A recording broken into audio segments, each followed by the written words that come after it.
So Dan, maybe we could start with your vision for network as a platform, network as a service, and really the API ecosystem and API capability is at the center of that vision. And so how is T-Mobile, how are you thinking about it? Maybe start that, and then we'll go into some examples. Yeah, absolutely. Thank you. I think maybe as a reference point, we think about what network APIs as a service, or network as a service as we refer to it, can really do for us, for everybody, for the entire industry and everybody who's part of the life cycle. This is an opportunity to take this amazing 5G network and change how people access the network to drive enhanced user experiences and to be able to some extent, manipulate the behavior of the network. And it's essentially turning this amazing 5G network into a programmable platform. Yeah. Which has never really been enabled in any other way before. You know, historically with the 2G, 3G, 4G, the networks were designed to increase capacity. But now we've got not just the breadth and the depth of the coverage, but also the ability to, administer changes by way of these APIs that completely change the customer experience and or the behavior of the application that you're intending to use. Yeah. So it's a really different way to think about the value that we can bring as part of this amazing network. Yeah. Right. So, we have been talking about network APIs, and they have come in different forms over the last 2 decades. Maybe you could comment on where are you focused on, which specific APIs you're focused on releasing. That is, and maybe also talk about what's different this time around, because you guys are part of Aduna. Mm-hmm. You are also working with the hyperscalers. How do you reach which APIs, and then how do you get them to the market? Perfect. Maybe the best way to help people understand what these APIs look like is to sort of bucketize them into categories. And as of now, we're essentially focused on 3 different categories. I think that will continue to evolve, and as we broaden the portfolio of APIs that become available, then we'll probably start to categorize these a little bit differently. But the 3 primary categories today are information APIs, and these are designed to take network information and network intelligence and then enhance the digital services that are used to create, again, a better customer experience, to mitigate the risks of fraud or identity theft, things like that. Second category we call performance APIs, and maybe many in the audience are sort of familiar because you start to see more and more in the marketplace now related to slicing and quality on demand, as an example. And these are designed to enhance a specific application, potentially at a specific point in time, to minimize latency and again, maximize the customer experience. And then the third category that we think about are what we call communication APIs. And these are how we essentially administer services to streamline enterprise work streams and workflows. And some examples of that might be like bring your own number, or how we deliver an API that enables either voice or video services within another application. Great. Maybe we could talk about APIs to help with the fraud. How does it work, and what kind of results and adoption you're seeing? And then on the network performance side, a lot of buzz around slicing work that you guys have done across multiple events, especially sports events. Yeah. And what's the role of API in that slicing architecture that you are building out? Sure, absolutely. So if you think about, so we'll start with the first category, which is information APIs. SIM swap and what we call fraud protect, I think, are the leading APIs that we're really talking about in the marketplace today and we're delivering.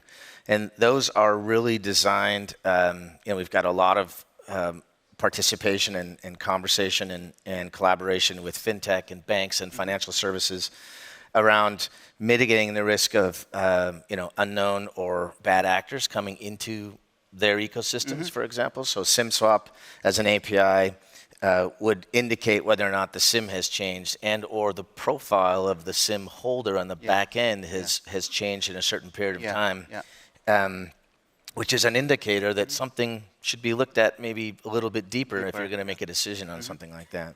The fraud protect is another one that we are enabling things to be decided and create an indicator that then goes to the fintech company, and they can make a decision based on that indicator whether they need to expand their scope of sort of purview before they enable a transaction. So both of those are very similar.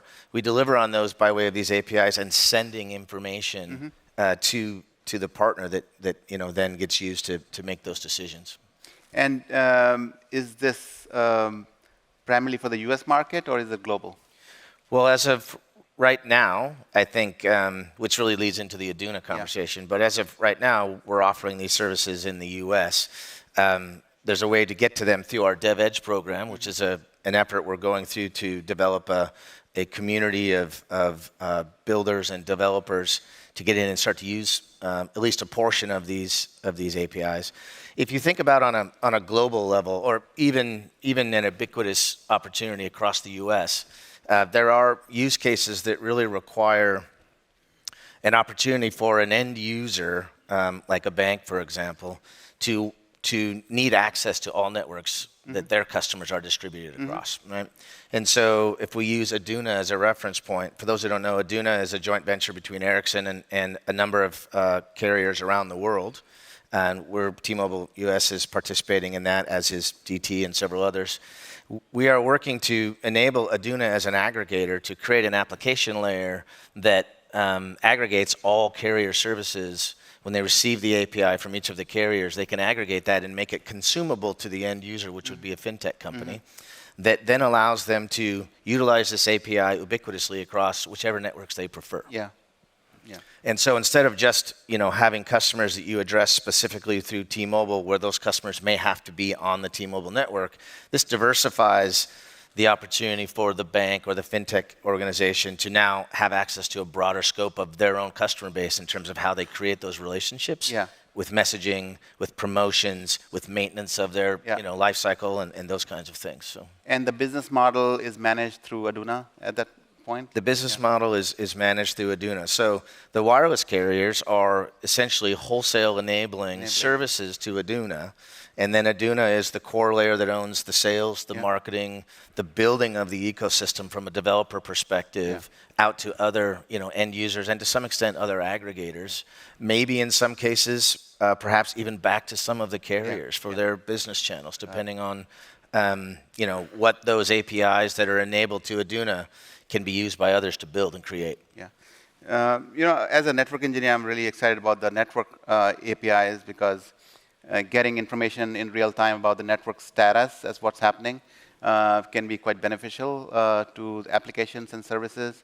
But also some of the 5G capabilities that we have been talking about for 5+ years becomes more consumable, like slicing. Could you talk about both the quality of service based APIs as well as how slicing is manifesting itself in the ecosystem? Absolutely. So I think that's probably the one that's most prominent in the marketplace today. You hear a lot about it. We've taken a very obvious lead in how we distribute those types of services. It does require a full-blown standalone 5G core and RAN. And so you really have to have those as the starting point, which puts T-Mobile pretty far out in front. The slicing and QoD opportunity is really to design a set of attributes that are specific to a use case on the network. And then you can really prioritize by application layer the traffic and the use within that slice. And that's really what quality on demand is. You can assign how you want a certain application, which is it's very flexible when you think about an application.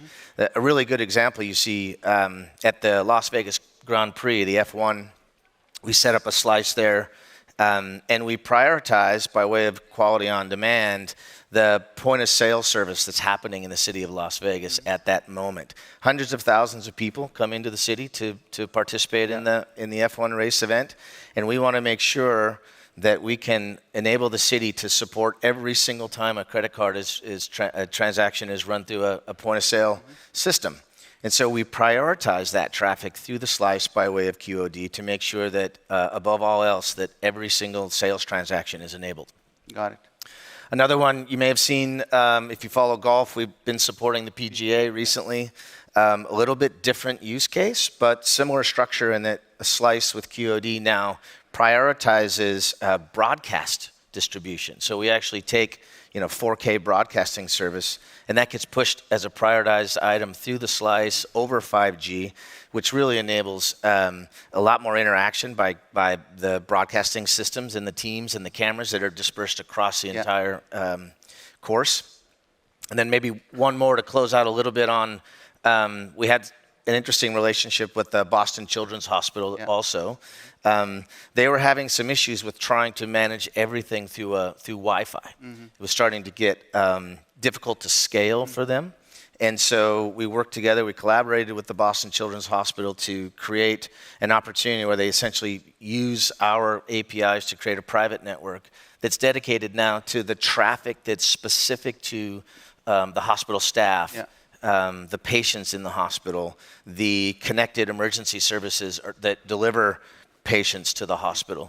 And so that's another, same kind of architecture in terms of we adjust the attributes according to what the use case is. But if you think about each one of those, whether it's the golf tournament with broadcasting or the F1 with point of sale or the hospital with how they prioritize their own communications on the hospital campus, like quite different end use cases. So how should we think about what's the future state of this capability? Like how far, can I integrate it with my camera? Can I integrate with drones? So that I can program the network to deliver a performance and a slice as I deem fit for my operations? That's definitely the goal. And so we're on that journey, and it's early in that journey, but the goal would be to productize and commercialize all of those things, Chetan.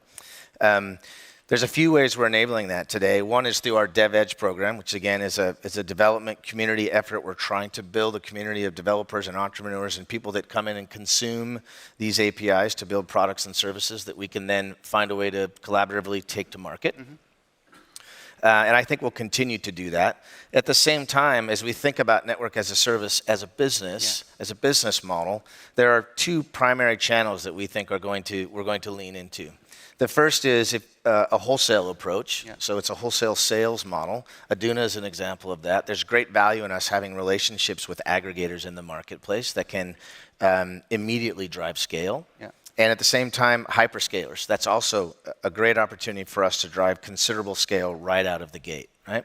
So we've got north of 20-some APIs that are available now. About half of those are available in the developer portal through DevEdge. And we'll start to market those through these large-scale channels and really start to build momentum that way.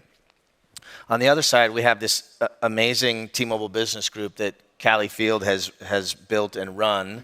And we think there's great opportunity for the enterprise teams to start to lean into, especially slicing in QOD. The examples that I spoke of, the hospital, the PGA, F1, those are all initiatives that we're engaged through by our business channel. So I think there's a lot of opportunity for the enterprise channel to take advantage of network as a service APIs as a core product moving forward. It could be adjacent to other ANS advanced network services or your traditional phones and tablet sales, but it's a really nice complement to what the T-Mobile for Business team is going to have access to go enable their customers to take advantage of. Right.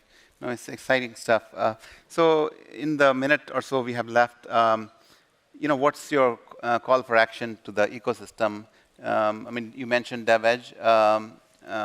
Is it if they want to engage, just go to DevEdge website, or are there other forums and events that you are planning over the course of next few months? Well, we're pretty active on the event circuit, like today. So you'll hear us really start to talk about it more and more. And like I said, the portfolio of APIs continues to grow. So probably each time you hear me speak about it, we'll be able to talk, more intently around something new and something next, or how well the adoption is happening on some of these. But for sure, if you're interested and you're a developer and you want to be part of the community, then the DevEdge model is open to you, and we're happy to provide information about how to get access to that. Yeah. Outside of that, if you're an enterprise customer and you're interested, then let's make sure we get you associated with the right enterprise account person, and they can have that conversation. And then, I'm available to talk afterwards about or answer questions or what have you. So it's an emerging business model for us, right? There's not even a market per se yet. So we're working diligently to create that. And we've got a channel strategy that puts us out in the market with that. But we're also, we never want to say no. We're open for business. So by whatever means people need to get a hold of us, we're accepting of that. Great. Well, on that note, our time has run out. Thanks a lot for the insights and the conversation. My pleasure. Thanks, Chetan.